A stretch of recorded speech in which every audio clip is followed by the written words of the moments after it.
नमस्कार। आकाशवाणी से प्रस्तुत है समाचार प्रभात।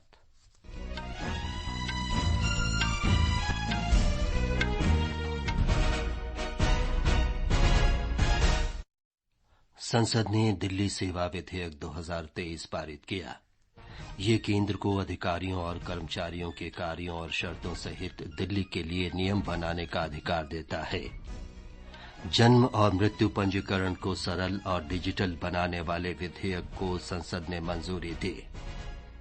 लोकसभा में आज सरकार के विरुद्ध अविश्वास प्रस्ताव पर चर्चा शुरू होगी। गयाना में भारत और वेस्टइंडीज के बीच तीसरा T20 क्रिकेट मैच आज और चेन्नई में एशियाई चैंपियंस ट्रॉफी में भारतीय पुरुष हॉकी टीम ने दक्षिण कोरिया को 3-2 से हराया। समाचार प्रभात के साथ मैं विमलेंदु पांडे। संसद ने कल दिल्ली सेवा विधेयक 2023 पारित कर दिया। राज्यसभा में विधेयक के पक्ष में 131 जबकि विपक्ष में 102 सांसदों ने वोट किया। लोकसभा इसे पहले ही पारित कर चुकी है। इसमें राष्ट्रीय राजधानी क्षेत्र दिल्ली सरकार अधिनियम 1991 में संशोधन का प्रावधान है। ये केंद्र सरकार को अधिकारियों के कार्यों, नियमों और सेवा की अन्य शर्तों सहित राष्ट्रीय राजधानी क्षेत्र दिल्ली सरकार के मामलों के संबंध में नियम बनाने का अधिकार देता है। इसमें राष्ट्रीय राजधानी सिविल सेवा प्राधिकरण के गठन का भी प्रावधान है। चर्चा का जवाब देते हुए गृह मंत्री अमित शाह ने कहा कि इस विधेयक का उद्देश्य दिल्ली में प्रशासन को भ्रष्टाचार मुक्त बनाना है। उन्होंने कहा कि ये विधेयक उच्चतम न्यायालय के आदेश का उल्लंघन नहीं करता। कुछ सदन के सदस्यों ने कहा कि ये बिल संविधान सम्मत नहीं है और संविधान के अधिकारों को ये बिल कानून के द्वारा संविधान सुधारने का प्रयास है। अध्यादेश और बिल के अंदर थोड़ा फर्क। अध्यादेश के अंदर धारा 3A है जो बताती थी कि दिल्ली विधानसभा को एंट्री 41 यानी सेवा मामलों पर कानून नहीं बना पाएगी। फिर हमने इसको ध्यान से बारीकी से अध्ययन किया। इसलिए जो मैं विधेयक लेकर आया हूं इसमें धारा 3A को भारत सरकार ने ही हटा लिया है। इसलिए वायोलेशन का क्वेश्चन डज नॉट अराइज। इससे पहले विधेयक पर चर्चा की शुरुआत करते हुए कांग्रेस के नेता अभिषेक मनु सिंघवी ने कहा कि ये कानून दिल्ली के मुख्यमंत्री के अधिकार को कमजोर करता है। विधेयक का विरोध करते हुए आम आदमी पार्टी के राघव चड्ढा ने कहा कि ये संविधान और उच्चतम न्यायालय के फैसले का अपमान है। सूचना और प्रसारण मंत्री अनुराग सिंह ठाकुर ने राज्यसभा में दिल्ली सेवा विधेयक पारित होने पर दिल्ली के लोगों को बधाई दी है। उन्होंने कहा कि इस बिल का पास होना दिल्ली की जनता की जीत है। एक ट्वीट में श्री ठाकुर ने कहा कि इस विधेयक से राष्ट्रीय राजधानी क्षेत्र और यहां के लोगों को विकास के नए अवसर मिलेंगे और दिल्ली की प्रगति में वृद्धि होगी। राज्यसभा से मंजूरी के बाद संसद ने कल जन्म और मृत्यु पंजीकरण संशोधन विधेयक 2023 पारित कर दिया। लोकसभा इसे पहले ही मंजूरी दे चुकी है। विधेयक पर चर्चा का जवाब देते हुए गृह राज्य मंत्री नित्यानंद राय ने कहा कि ये विधेयक जन्म और मृत्यु पंजीकरण को आसान बनाने के लिए लाया गया है और ये पूरी तरह से डिजिटल होगा। श्री राय ने कहा कि ड्राइविंग लाइसेंस बनवाने और शैक्षणिक संस्थानों में प्रवेश जैसे विभिन्न कार्यों के लिए ये बेहद महत्वपूर्ण दस्तावेज होगा। उन्होंने कहा कि नए प्रावधान से जन्म और मृत्यु प्रमाण पत्र 7 दिनों के भीतर बनवाया जा सकता है। लोकसभा ने कल व्यक्तिगत डिजिटल डाटा संरक्षण विधेयक पारित कर दिया। विधेयक में लोगों के व्यक्तिगत डाटा की सुरक्षा और वैधानिक उद्देश्यों के लिए इसके उपयोग को सुनिश्चित करने का प्रावधान है। साथ ही कोई व्यक्ति किसी के व्यक्तिगत डेटा को उसकी सहमति के आधार पर ही इस्तेमाल कर सकता है। विधेयक में भारतीय डाटा संरक्षण बोर्ड की स्थापना का प्रावधान है।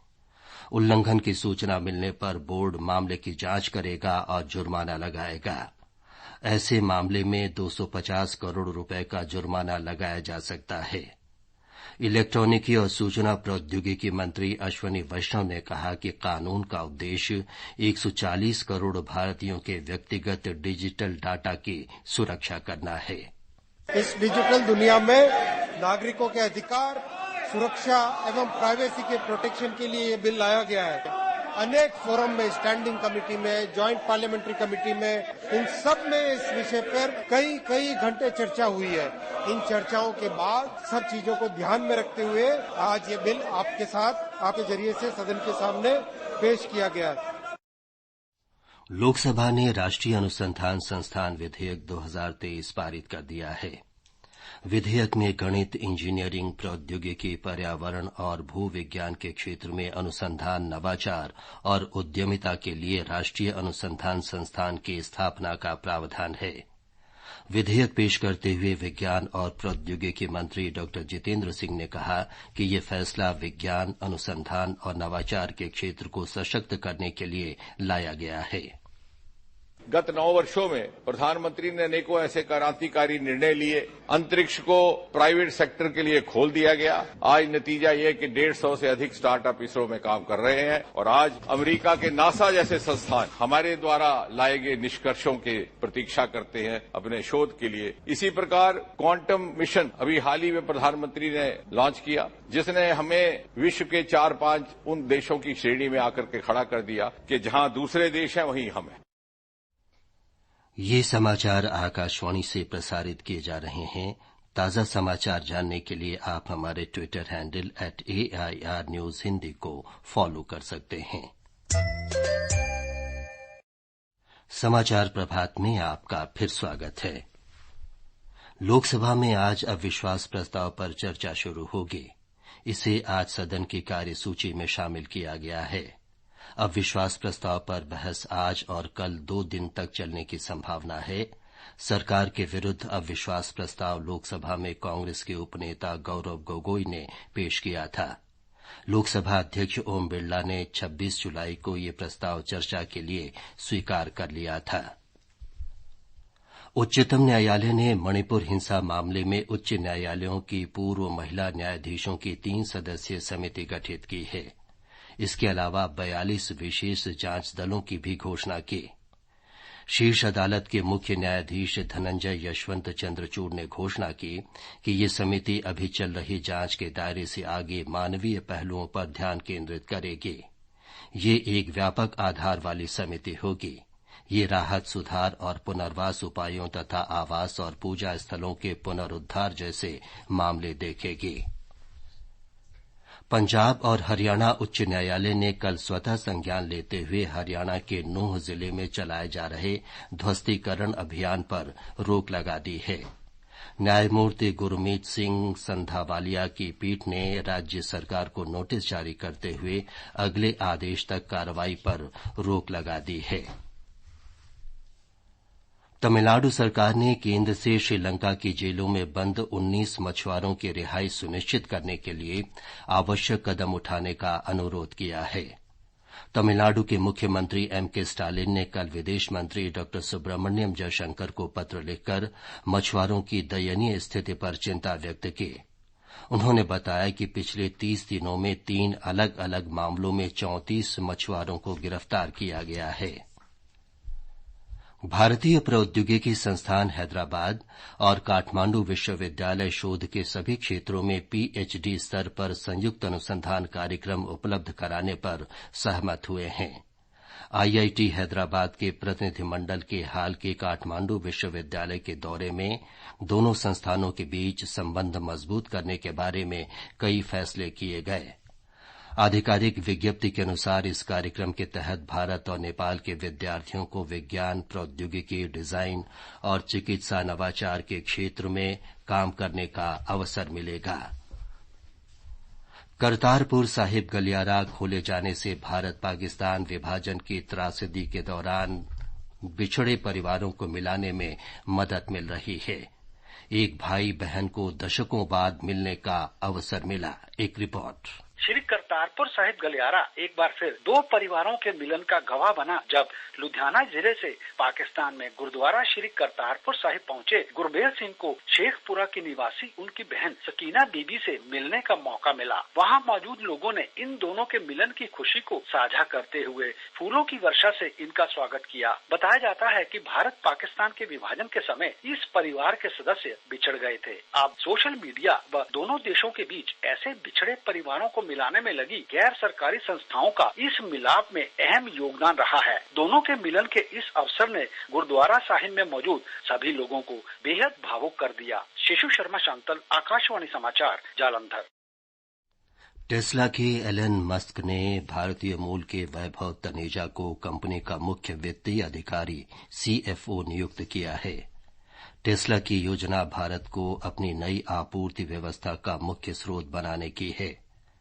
मीडिया की खबरों के अनुसार श्री तनेजा मुख्य लेखा अधिकारी की अपनी वर्तमान ड्यूटी के अलावा CFO का काम भी संभालेंगे। वे जाशरी किरखॉर्न का स्थान लेंगे जो टेस्ला के साथ पिछले 13 वर्षों से काम कर रहे थे। और अब खेल जगत की खबरों के साथ हैं अनुजा कुमार। भारत और वेस्टइंडीज के बीच 5 T20 क्रिकेट मैचों की श्रृंखला का तीसरा मैच आज गयाना में खेला जाएगा। मैच भारतीय समयानुसार रात 8 बजे से शुरू होगा। भारत को वेस्टइंडीज से रविवार को दूसरे T20 मैच में 2 विकेट से हार का सामना करना पड़ा था। श्रृंखला का चौथा और पांचवा मैच 12 और 13 तारीख को खेला जाएगा। उधर एशियाई चैंपियंस हॉकी टूर्नामेंट में कल रात चेन्नई में भारतीय पुरुष टीम ने दक्षिण कोरिया को 3-2 से हरा दिया। इससे पहले आज के अन्य मुकाबलों में मलेशिया ने जापान को 3-1 से हराया, जबकि पाकिस्तान ने चीन पर 2-1 से जीत दर्ज की। बुधवार को भारत का मुकाबला पाकिस्तान से होगा। चंद्रयान 3 चंद्रमा के दीर्घ वृत्ताकार कक्षा में परिक्रमा कर रहा है। इसकी सभी प्रणालियां सामान्य रूप से काम कर रही हैं।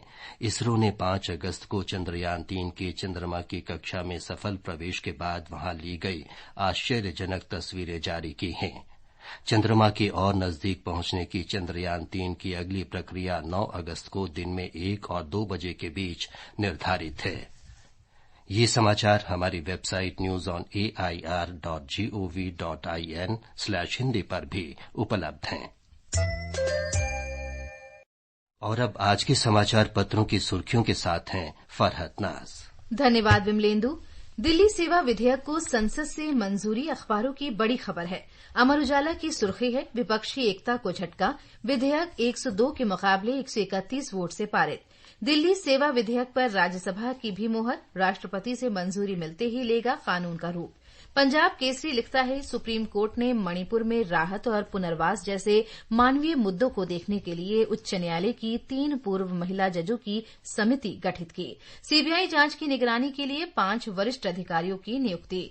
हरियाणा में नौ हिंसा की घटना के बाद अवैध निर्माण गिराने को लेकर चलाए जा रहे अभियान पर पंजाब और हरियाणा उच्च न्यायालय की रोक पर नवभारत टाइम्स की सुर्खी है, हाईकोर्ट ने नूंह में चल रहे बुलडोजर पर लगाया ब्रेक। कांग्रेस नेता राहुल गांधी की लोकसभा में बहाली पर जनसत्ता की टिप्पणी है, 137 दिन बाद फिर योग्य होकर राहुल की संसद में वापसी। अविश्वास प्रस्ताव पर आज शुरू कर सकते हैं बहस, भाजपा सांसद रामशंकर कठेरिया की सजा पर रोक। अमर उजाला का कहना है, कश्मीरी हिंदुओं के नरसंहार की फिर से खुलेगी फाइल, 34 साल बाद फैसला, जस्टिस नीलकंठ गूंज मामले की सबसे पहली होगी जांच। दैनिक जागरण की सुर्खी है, महंगे टमाटर ने 28% बढ़ाई शाकाहारी थाली की लागत। रेटिंग एजेंसी क्रिसिल की रिपोर्ट के अनुसार मांसाहारी थाली पर दिखा कम असर, केवल 11% बढ़ी लागत। आयकर रिटर्न डाटा के हवाले से राजस्थान पत्रिका का कहना है, 1 करोड़ रुपए से ज्यादा कमाई वाले 4 साल में 50% और 50 लाख से अधिक आय वाले 1.4% बढ़े। देश में टैक्स रिटर्न फाइल करने वालों की कुल संख्या काफी कम है। कुल आबादी में से सिर्फ 6% लोग ही चुकाते हैं टैक्स। अंत में मुख्य समाचार एक बार फिर। संसद ने दिल्ली सेवा विधेयक 2023 पारित किया। ये केंद्र को अधिकारियों और कर्मचारियों के कार्यों और शर्तों सहित दिल्ली के लिए नियम बनाने का अधिकार देता है। जन्म और मृत्यु पंजीकरण को सरल और डिजिटल बनाने वाले विधेयक को संसद ने मंजूरी दी। लोकसभा में आज सरकार के विरुद्ध अविश्वास प्रस्ताव पर चर्चा शुरू होगी। गयाना में भारत और वेस्टइंडीज के बीच तीसरा T20 क्रिकेट मैच आज। और चेन्नई में एशियाई चैंपियंस ट्रॉफी में भारतीय पुरुष हॉकी टीम ने दक्षिण कोरिया को 3-2 से हराया।